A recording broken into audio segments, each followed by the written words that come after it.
ધર્માભાઈ શ્રીમાળી સાહેબ, જે ન માત્ર એક સાહિત્યકાર છે પરંતુ એક વાર્તાકાર અને એમને એક નવલકથામાં ખૂબ સુંદર લખી છે. તો હું તેમને સ્ટેજ ઉપર આમંત્રિત કરીશ કે તે પણ આ પારખા બુક વિશે આપણને કંઈક માહિતી આપે. તો આપણે જોરદાર તાળીઓથી તેમનું સ્વાગત કરીએ.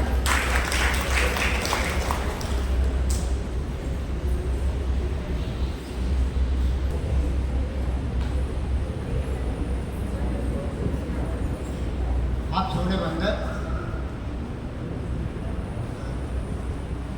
હું બાજુના ગામનો વતની છું, કલેરવાડાનો. આ જગાડા ગામ સાથેનો ઘણો બધો નાતો છે, ઘણી બધી ઓળખાણ છે.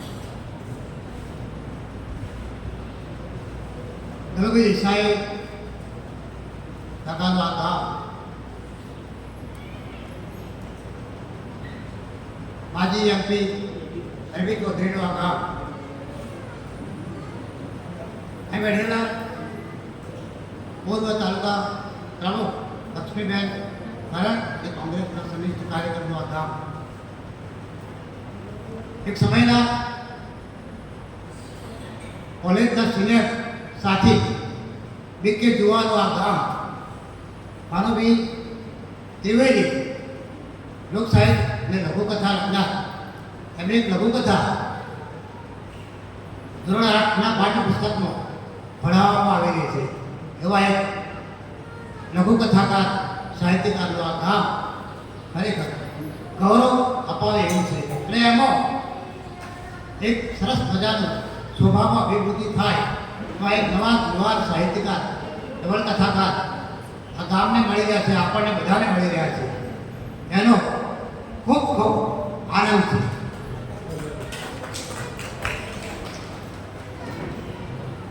પારખા નવલકથા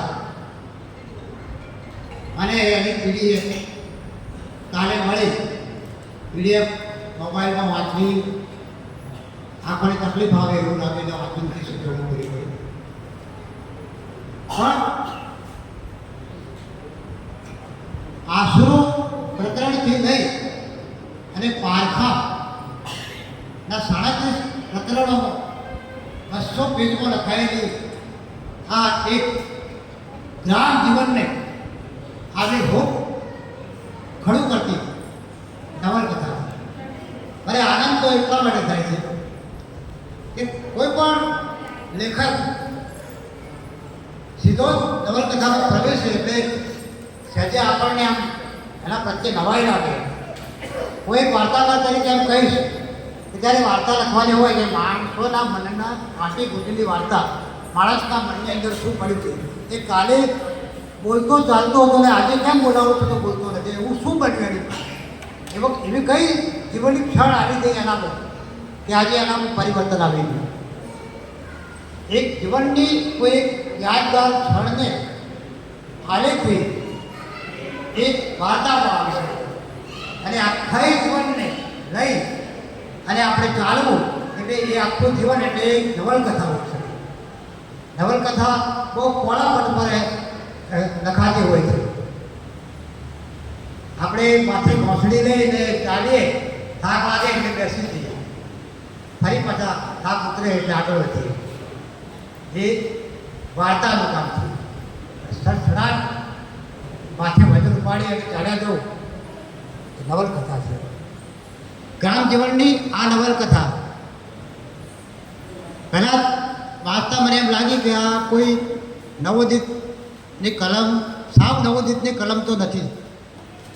આ કોઈ પરિપક્વ સમજદાર વાચનક્ષમ લેખકની કલમ છે. મને એમની કલમ ઘડાયેલી પણ લાગી છે.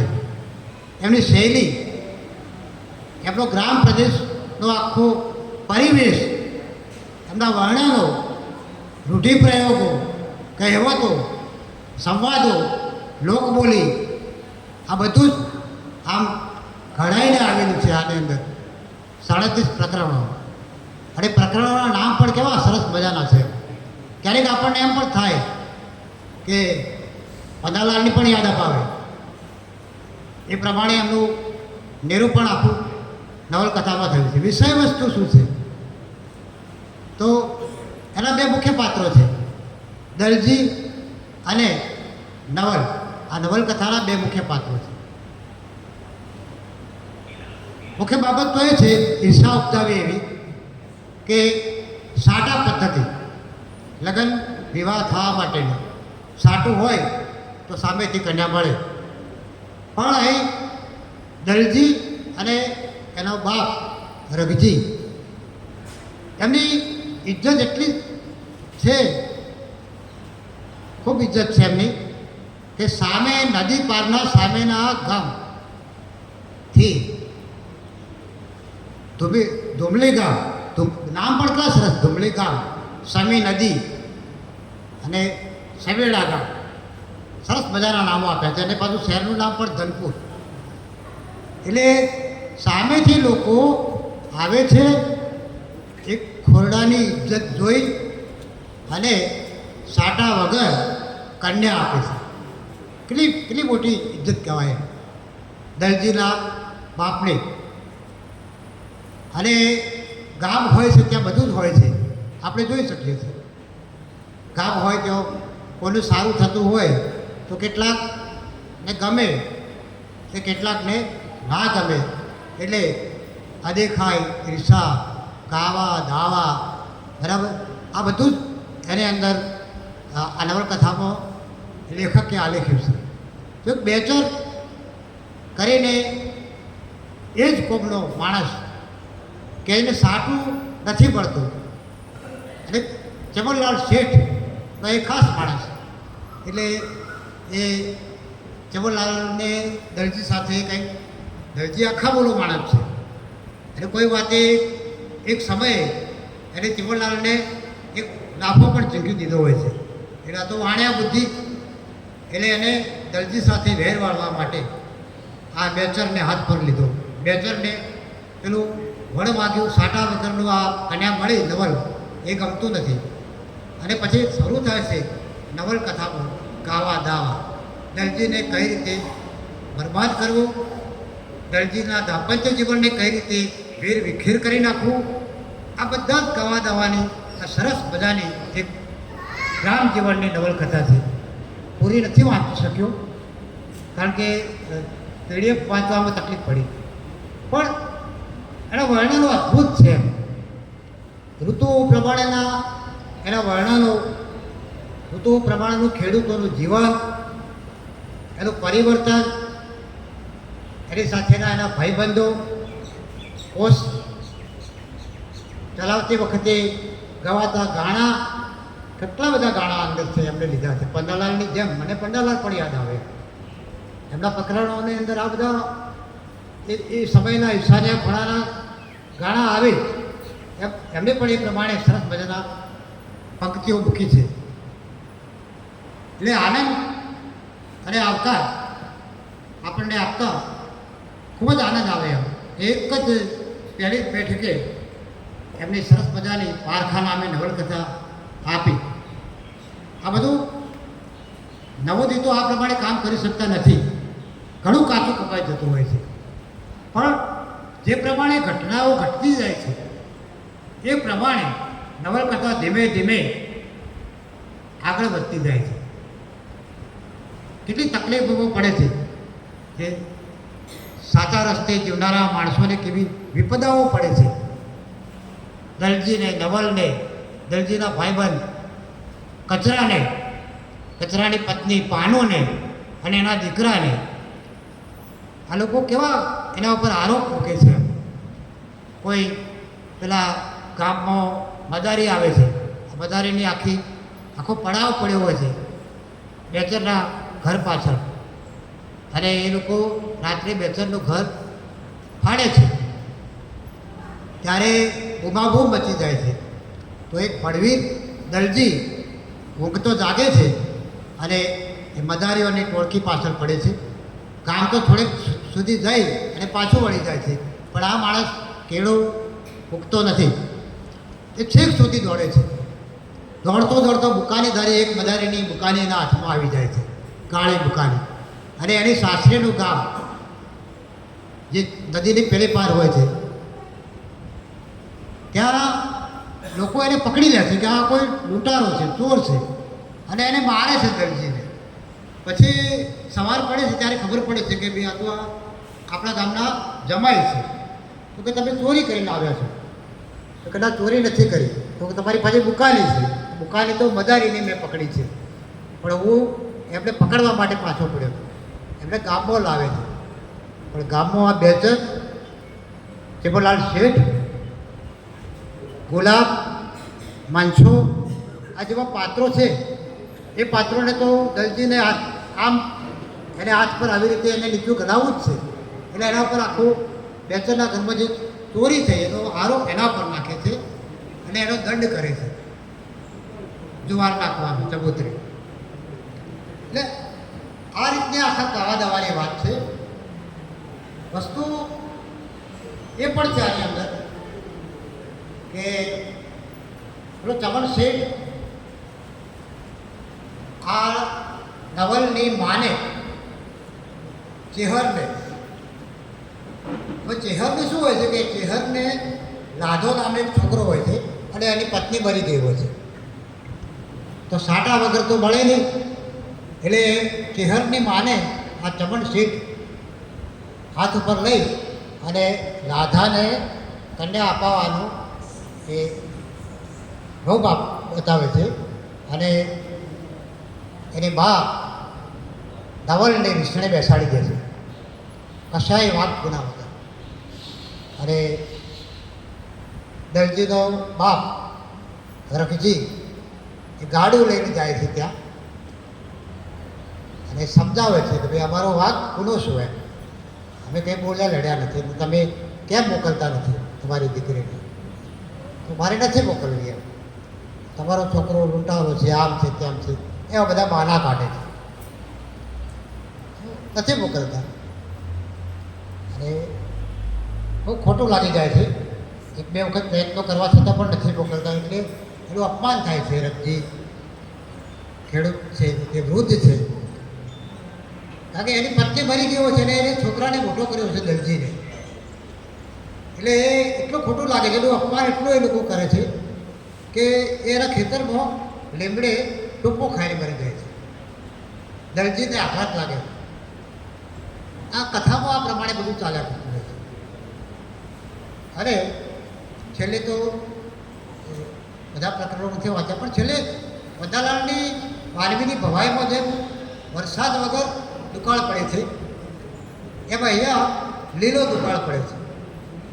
એટલે પુષ્કળ વરસાદ પડે છે, પુષ્કળ. એમ કે સમી નદી બે કાંઠે વહે છે, નાળા વહે છે, લોકો તણાય છે, ભેંસો, ઢોર, ઢાખર, લોકોની લાશો, ઢોરોની લાશો તણાય છે. ગામ મેદાન મેદાન થઈ જાય છે. ચેમરલાલ શેઠ સમય વર્તી અને ગામ છોડી જાય છે. અને પેલા આશ્રમમાંથી કોઈ બાપજી છે, એક નાગજી ભરવાડ પણ અહીંયા આવે છે, પરદેશી માણસ. એના ગામમાં વર્ષો પહેલાં દુકાળ પડ્યો હોય છે, એટલે શોધતો એ ગામમાં આવે છે. તો એ ગામની અંદર એને એક ભીલનું ઘર હોય છે, ત્યાં એને આશરો પડે છે. શું કામ કરીશ? તો તમારો ઢોર હું સાચવીશ, ચરાવીશ, અને એ ત્યાં રહેશે. બહુ રૂપાળો હોય છે. પરિસ્થિતિ એવી હોય છે કે એની દીકરી હોય છે રૂપી કરે, એની સાથે જવાન અહીંયા પડે છે. અને આ આખી એના પ્રત્યેની આખી જે વાત છે એ આખી અવળા માટે લઈ જાય છે. અને નાગજીને કોઈ પણ સકંજામાં લઈ અને ગામ લોકો એને ગામ છોડાવીને મારી, પણ દલજી એને આશ્રમ કાઢોથી ના રૂપી છે એ આપઘાત કરે છે. કારણ કે એને મા બનવાની છે. એનો અડસાદ ગામના કુએ પાણી જતા બહેરાઓને આવી જાય છે અને એની વાતો ચર્ચાઓ થાય છે. એ સહન કરી શકતી નથી અને એ પણ મરી જાય છે, આપઘાત કરે છે. એનો આપઘાત પેલો નાગજી સહન કરી શકતો નથી અને ગાડો બની જાય છે. એટલે એને ગામમાંથી કાઢી મૂકે છે. ત્યારે દલજી જ એનો સહારો બને છે અને એને નર્મદેશ્વર મહાદેવમાં આશ્રમમાં જઈને મૂકી આવે છે. પરિસ્થિતિ અહીં કેવી બદલાય છે કે ગામ આખું શહેર બની જાય છે અને શહેરમાં આશરો પડે કંઈ રોટલો પડે એ માટે. પણ આ તો ખેડૂતનો દીકરો પેલો શેઠ ઉપરથી અંદરથી ટુકડા નાખે એટલે લોકો આખી ભૂતાવળ ટુકડા માટે આમ ઝડપ એકબીજાને ધક્કા મારે એવું થાય છે આપણું દ્રષ્ટિ. પણ દરજી જોઈ રહે છે કે ના, હું એ રીતે ટુકડો ના ખાઈશ, કોઈ મહેનત મજૂરી કરીશ અને મારી મહેનતથી હું ટુકડો ખાઈશ. એ રીતે ખુદદારીથી મહેનતથી જીવવાવાળું આ પાત્ર છે દરજીનું અને એ રીતે એ જીવે છે. પાછો નવલને એ જ ગામની અંદર, એ શહેરની અંદર કોઈ વાડીઓ લઈ જાય છે. એની મા વાણિયાને વળાવી દે છે અને એક કામ એવું આપે છે નવલને કોઈ વાણીઓ કે તમારે આ બધી બંગડીઓ વેચવાની ગામે ગામ ફરીને સરસ મજાની. તો બંગડીયા વેચતા વેચતા એ જે મોહલ્લામાં જાય છે, જે બાઢમાં જાય છે, એ જ બાઢમાં પૂનમચંદ શેઠને ત્યાં નવલે ઘર માંડ્યું હોય છે. એની સંપત્તિથી જે માંડ્યું એટલે ખબર પડે છે પેલા બહેરા કે ભાઈ બંગડી તો આપણે બધાએ લેવાની લીધી, પણ નવલને બોલાવો ત્યારે પેલો ચમકે છે કે નવલ અહીં ક્યાં છે. અને ખરેખર પછી નવલનું ત્યાં મેળાપ થાય છે. નવલ કહે છે કાલ સવારે તમે આ જગ્યાએ બદલા નીચે આવજો અને આપણે મળીશું, જો ના મળશું તો હું ઝેર પીને મરી જઈશ. એ પછી ત્યાં મળે છે, એ પાત્રો બધા પાછા આવે છે અને એનો સંસાર સારી રીતે થાય છે. આ નવલકથા બહુ સરસ રીતે હારે ગાય છે. પણ એક વસ્તુ કહેવાનું બંધ થાય કે લેખક સર્જક જ્યારે પણ એનો એ લખાય ત્યારે એના લખાણની અંદર એનો સમય આપતો હોય, એનો સમય પ્રતિબિંબિત થવો જોઈએ. અત્યારે ગામડા આપણે જોઈએ કે શહેર જેવા ગામડા થતા જાય છે. તો અત્યારે શહેરમાં ગાડી લઈને જવું, કોઈ માણસને સંદેશા તરીકે બોલાવો, એ બધું અત્યારે થોડા સુધારા કરવા જેવા આ નવલકથામાં સાંપ્રત પ્રવાહ લાવવા જેવો હતો. પણ જે મિત્રે આ નવલકથા લખી છે એ ખૂબ જ સારી લખી છે, ગ્રામ જીવનને ઉજાગર કર્યું છે. હું એમને ખૂબ ને ખૂબ જ અભિનંદન આપું અને આવકારું છું. ધન્યવાદ.